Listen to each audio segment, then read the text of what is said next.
Magandang hapon, welcome po sa aking YouTube channel. Ayan, sa mga subscriber ko dito sa YouTube, mapapansin nyo, hindi ba ko na yung pangalan ko sa YouTube. And aside from that, pinagdi-delete ko yung mga previous na mga videos ko. Kasi 5 years na siya, hindi naman kumbaga hindi naman nagrara ng views yung aking mga videos. Maybe because ayan, hindi siya patok, hindi siya gusto ng ng mga viewers dito sa YouTube. Kasi mostly naman nang pumupunta dito sa YouTube talaga ay mga may pinapanood sila ng mga video. Yes, may pinapanood sila ng mga videos. Gusto nila ng entertainment, games, news, movie, kung mga tawag na to, kung ang iba pumupunta dito sa YouTube for learnings. Ayan, bihira sila pumupunta dito sa YouTube kasi pinapanood nila yung mga favorite or vloggers nila, ganun. Mostly talaga pumupunta ang tao sa YouTube, it is because for entertainment. Yes. So, that's why hindi pumatok siguro yung video ko for 5 years. Grabe yun, 5 years ako na nagtanim dito kay YouTube. Pero wala. Pero okay lang. Kasi, sabi ko, i-clear ko na lang lahat ng videos ko. Tapos, gagawa ulit ako ng video mag-ano ulit ako. Gagawa ulit tayo ng content. Kasi, hindi pwedeng sumuko. Ayan. Minahal ko na yung pag-YouTube, paggagawa ng content. So, babalik ulit tayo. Kaya hindi tayo susuko. Malay mo, sa pangatlo ko ng attempt to, ma-monetize na tayo. Ganon. So, again, ito, ayan. Yung ginawa ko ito ay serum. Ayan, Dermo Republic. Ayan, serum. And then, next natin na gagawin, magsa-sunscreen tayo. Grabe, 2 minutes na yung videos ko. Ayan, hindi pa tapos. So, mag-focus ako sa content na mag-apply ng skincare. Try ko to.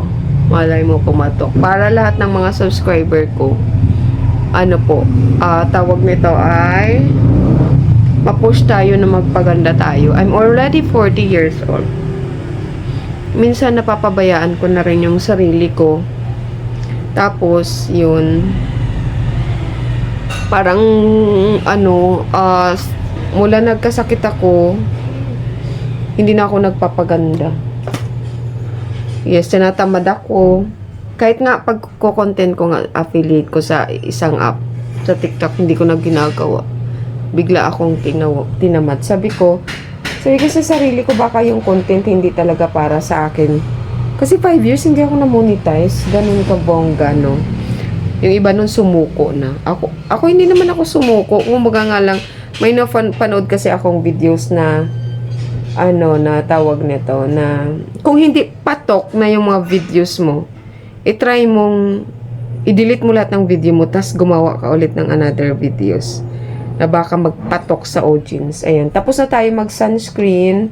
And then, next natin na gagawin yun na ayan. So, don't forget, bumili kayo ng serum. Ayan, Dermo Republic. Meron tong 5% niacinamide and hyaluronic acid para yung mga tigidig ninyo, mag-clear siya. Kasi humiyang ako dyan. As well as the sunscreen. Itong ginamit ko, Sunflare ni Hera Glow. Pero dati, ang ginagamit ko talaga si Bello. Ayan. I really love Bello. Ito ay dalawa to.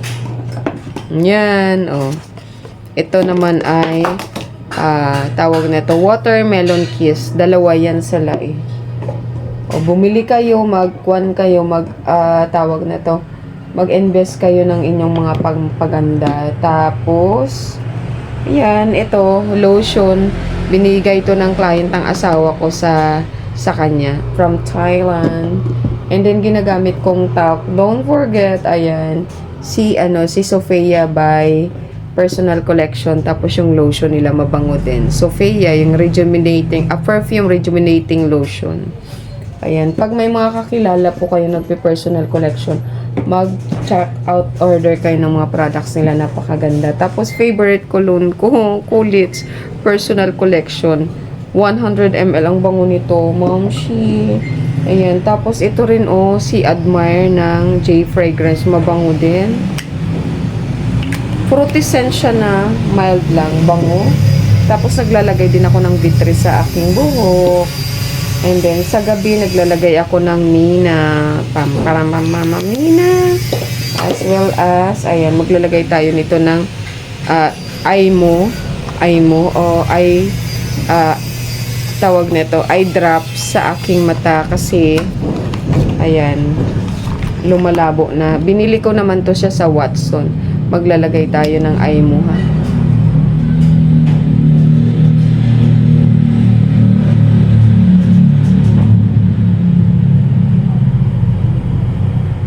Ang tagal ko na kasing hindi nakalagay. Ilang days na akong hindi nakapaglagay ng eye drops. Kaya medyo umano yung mata ko. Ayan. Sa mga mahilig sa mga babad sa gadget sa phone na katulad ko, kailangan bumili ka ng eye drops para at least, kasi sobrang dry na ng mata mo, ang dami ng alikabok pumasok para malinis. Ayan. Iba kasi yung ang sarap kasi maglagay ng eye drops sa mata. Parang ang linis pagkatapos ang linaw na ng mata mo, ganun.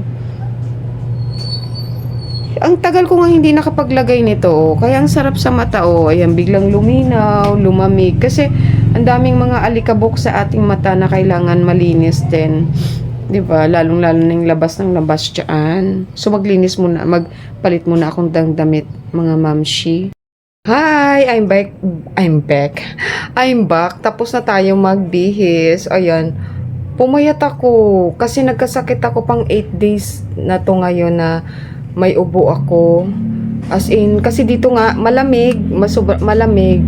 Tapos yung mga client kasi namin sa massage, may mga may mga sakit. So nahawa din ako. At the same time, napansin ko nung nag-steam ako, pangalawang steam ko kagabi, first day ng sakit ko, nag-steam na agad ako para hindi na matuloy. 1 oras ako nag-steam, hindi ako masyadong pinagpapawisan. As in, nag-steam na ako, nagsuob ako, ganun siya ka-perfect. It is because sa mga kinakain ko siguro na mga like Paris, and kumakain kami sa 7-Eleven pagkatapos ng massage namin. So, hindi siya kasi healthy na pagkain. So, bumabara. Ang ibig sabihin nun, barado yung ugat ko. So, syempre, pag nasa 40s na tayo, ang pinakaingatan natin ay hindi tayo kakain ng mga makolesterol na pagkain, mga ma-oily na pagkain. Kasi anong mangyayari?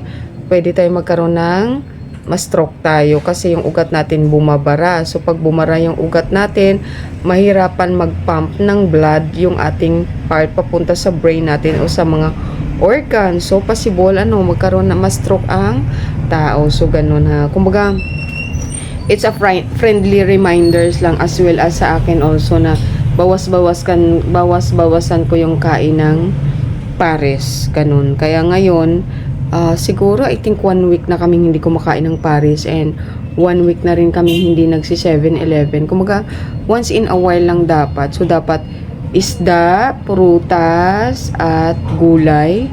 And of course, don't forget yung routine. So, even though hindi ako lumalabas ng bahay, pero naman ang trabaho ko dito sa loob ng bahay ay, alam nyo naman, maglaba pa lang. Pag naglalaba ako, 5 hours yun. And 5 to 6 hours yun. So, ilang beses ako naglaba sa isang linggo.